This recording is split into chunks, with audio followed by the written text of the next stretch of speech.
In February 1978, 5 young men with disabilities disappeared after a basketball game deep in the forests of California. Months later, 4 bodies were found. One man was never recovered. The case would become one of America's most enduring mysteries, known as the Yuba County Five. 5 young men, 5 different lives, one night that ended everything and explained nothing. Why did they go there at all? This is the story of Gary Mathias, Bill Sterling, Jack Hewitt, Ted Weir, and Jack Madruga. Before we follow them into those mountains, we need to understand who these 5 men actually were. Jack Madruga was 30 years old. He was an Army veteran, and by many accounts, he was the most independent and practically capable of the group in everyday life. Though he was never formally diagnosed with an intellectual disability, relatives and a doctor later suggested that by today's standards, he likely would have been placed on the autism spectrum. He had saved his own money and bought a 2-tone white over light blue 1969 Mercury Montego, and he was proud of that car in a way that told you something about him. He would not let anyone else drive it. He banned beer from the vehicle.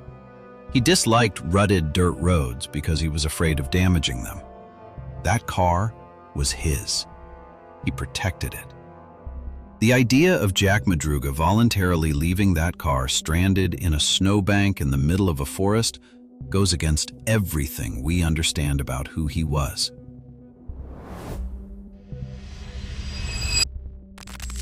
Bill Sterling was 29 years old, about 5 feet 10 inches tall and 160 pounds. He had worked alongside Jack Madruga in the dish room at Sun Sweet Growers, the two of them spending long hours together in a routine that suited them both. He depended on structure and family oversight, but he could navigate town on his own, walk long distances, and manage supervised work without difficulty. He was closely connected to Jack and maintained a long-standing friendship with Ted Weir. Ted Weir was 32, the oldest of the 5. He was physically strong and athletic, despite being described by his family as intellectually slow. He had gone back to school through night classes and completed his high school education. He worked supervised jobs, including as a janitor, and later through the Gateway projects on a Pacific Gas and Electric contract. Ted was deeply attached to his family and friends.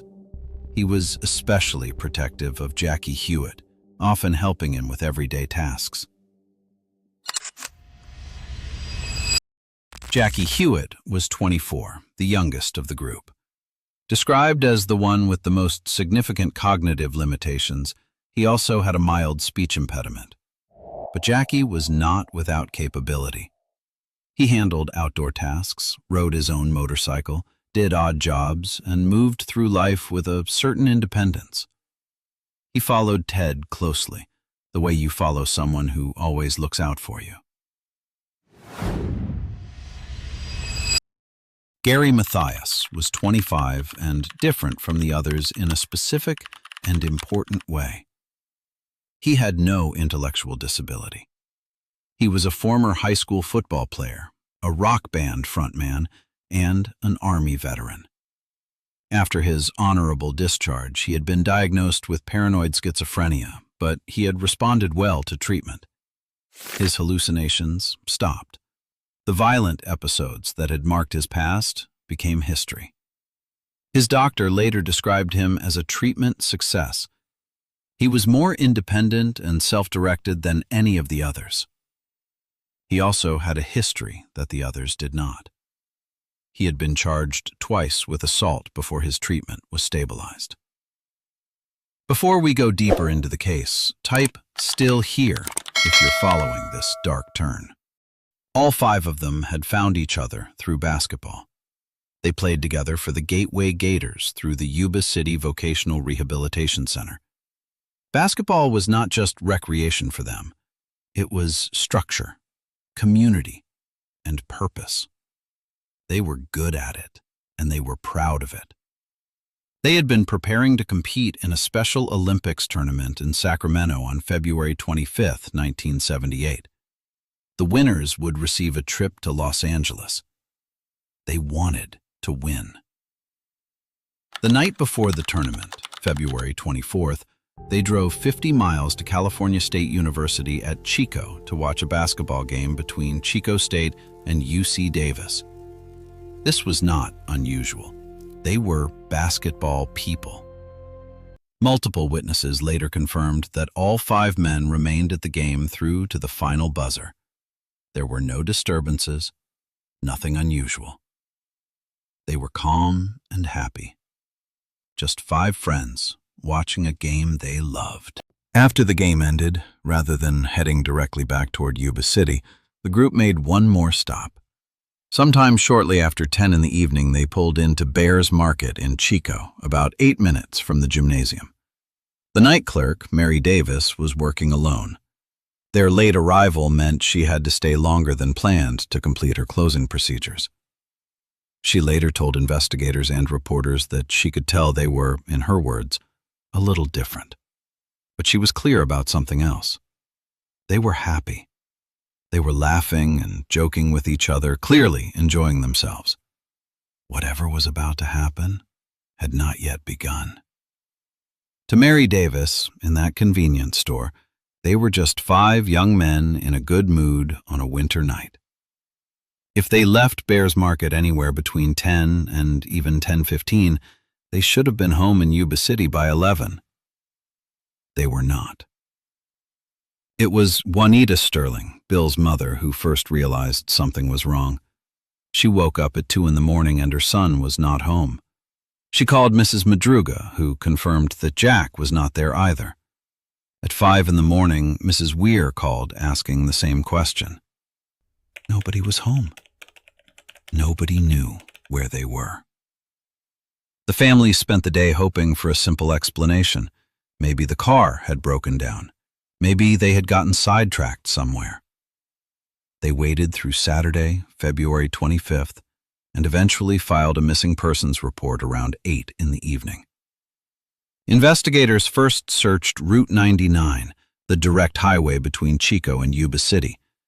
If you were driving from Chico to Yuba City, you take 99 and you stay on it. That is the road. The car was not on 99. It was not on Route 70. It was not on any road that made sense. By pure chance, on February 27th, a United States Forest Service ranger came across Jack Madruga's Mercury Montego sitting stuck in a snowbank in the Plumas National Forest. The location was nearly 50 miles from Chico, and it was in the opposite direction of Yuba City. The road it sat on was remote and rarely traveled. The car had roughly a quarter tank of gas remaining. There were maps in the glove compartment. The keys were gone. There were no signs that anyone had tried to free the vehicle, which was strange on its own. 5 grown men should have had little difficulty lifting a car out of a shallow snowbank. Whatever happened after they parked on that mountain road, they did not try to drive back. A brutal winter storm shut down the search shortly after it began. The discovery of the car was both a relief and a deepening of the mystery. The search had been conducted in entirely the wrong area. Now investigators had to start again from the different location, in different terrain, with a case that was growing stranger by the hour. The families pooled together a reward of $1,215,000 for the safe return of the men. Once that reward was announced and information bulletins spread through the area, reports began to come in. One of those reports came from a man named Joseph Shans. He told investigators that on the night of February 24th, he had been driving on that same remote mountain road to check on his cabin when his own vehicle became stuck in the snow. While trying to free it, he suffered a heart attack and collapsed beside his car, unable to move or call for help. Around 11:30 that night, he said he saw headlights on the road. Several men got out of a car. He also described a woman holding a baby. He called out for help. The group went quiet and disappeared into the darkness.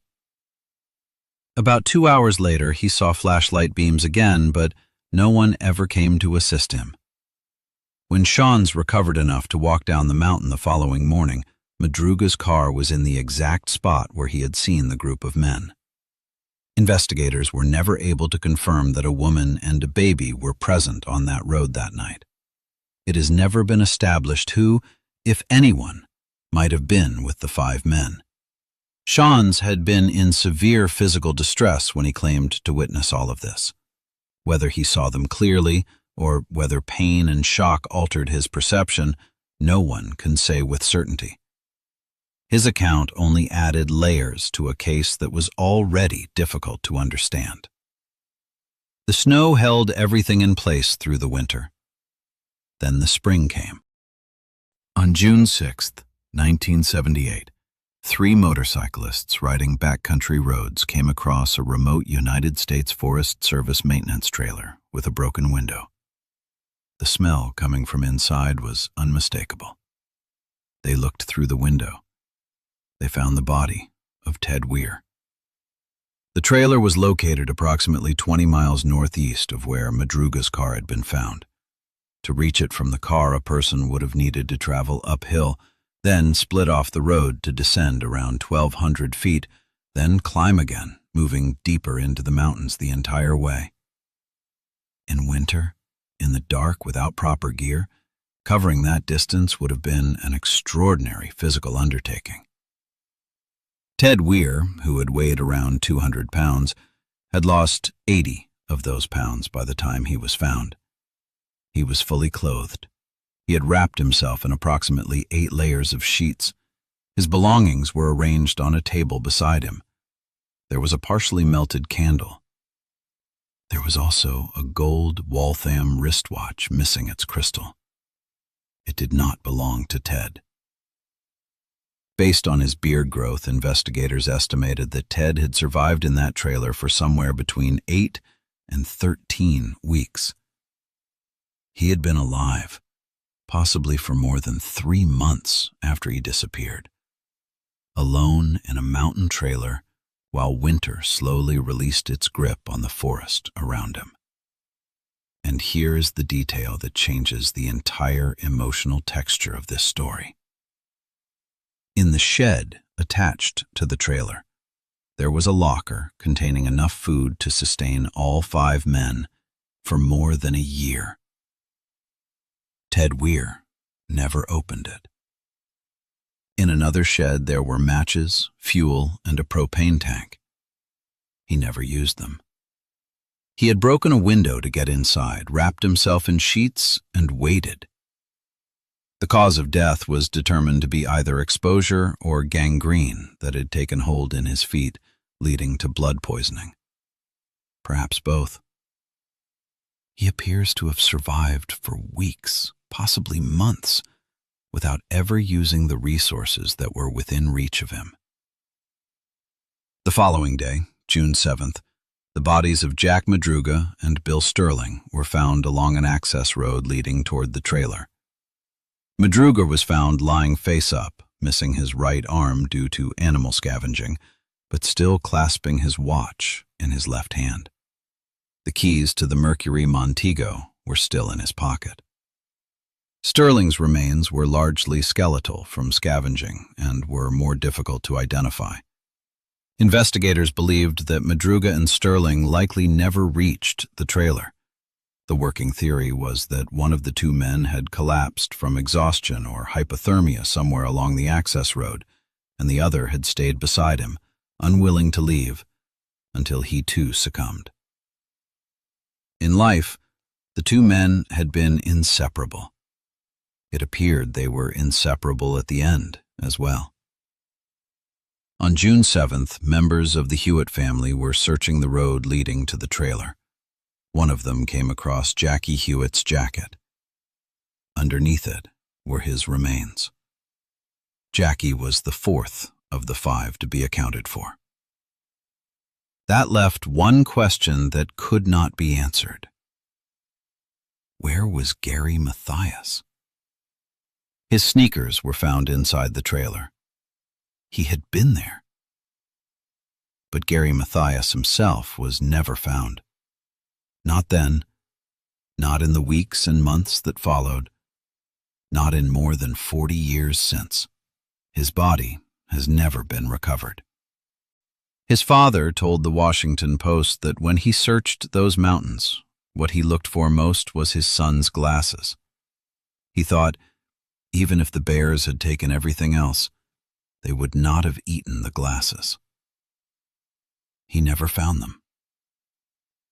The case of the Yuba County Five leaves behind questions that no investigation has managed to answer fully. Why did they drive so far off the route they knew? There were maps in the car. They knew the way home. Why did they leave the vehicle? The car was functional. It had fuel. It was not damaged. It would have provided shelter from the cold. 5 men, all of whom understood in some basic way the value of staying with a vehicle in winter, simply walked away from it. Why did they walk 20 miles through a snow-covered mountain wilderness with no proper jackets, no gear, in the dark? Why, when Ted Weir finally reached shelter and survived inside that trailer for weeks, did he never open the food locker? Why did he never light a fire with the matches and fuel that were right there? Was Gary Mathias, the only member of the group without an intellectual disability and the one with a history of violence, responsible in some way for what happened? Some investigators considered that possibility seriously. His shoes were in the trailer. Ted Weir's shoes were nowhere to be found. The watch left behind at the scene did not belong to Ted. None of this adds up cleanly in any direction. The witness account from Joseph Shones, with the woman and the baby on the road at night, was never explained or confirmed. The families of the 5 men have never accepted that this was simply an accident or a tragic wrong turn. Jack Madruga's mother, Mabel, said directly and without hesitation that some force made them go up there. She said they would not have fled off into the woods like a bunch of quail. She believed, as deeply as she believed anything, that somebody made them do it. Ted Weir's sister-in-law offered her own theory, suggesting that the men may have witnessed something at the game or in the parking lot that night, something that someone else needed to make sure they could not report. They might have seen it and not even realized what they were seeing. Law enforcement has never been able to confirm or disprove these theories. John Thompson, a special agent from the California Department of Justice, described the situation plainly. No explanations and 1,000 leads. The case of the Yuba County Five remains officially active with the Yuba County Police. It has been more than 40 years. The mountains where those men spent their last days have changed and shifted through 4 decades of seasons. Whatever happened on that road on the night of February 24, 1978, the forest has not given it up. Jack Beecham, the Yuba County undersheriff at the time of the disappearance, described the case in the only honest terms available. "Bizarre as hell," he said. 5 young men went to a basketball game. They stopped at a convenience store. They were laughing. And then something happened. Something that sent them in a direction no one who knew them could explain. Into a cold and isolated wilderness from which 4 of them never returned alive, and 1 of them never returned at all. We know where they ended up. We do not know why they went there. We do not know what Gary Mathias experienced in those final days, or where he is now. We do not know what, if anything, was on that road with them in the dark. The most haunting truth about this case is not the tragedy of what happened, It is the silence of the explanation that should exist, but does not. Somewhere between a warm convenience store on a winter night in Chico and a snowbound mountain trailer 20 miles from anywhere, 5 lives came apart in a way that has never been accounted for. The mystery remains, and the men who lived it cannot tell us what we need to know. If you have encountered details about this case that were not covered here, or if something in this account conflicts with evidence you've seen, please share it. This case has been revisited by researchers and investigators for more than 4 decades, and every honest piece of new information matters. These 5 men deserve that much. The physical evidence may fade, but the stories behind these final traces endure. We look forward to reading your reflections and theories below. Thank you for your time and empathy today.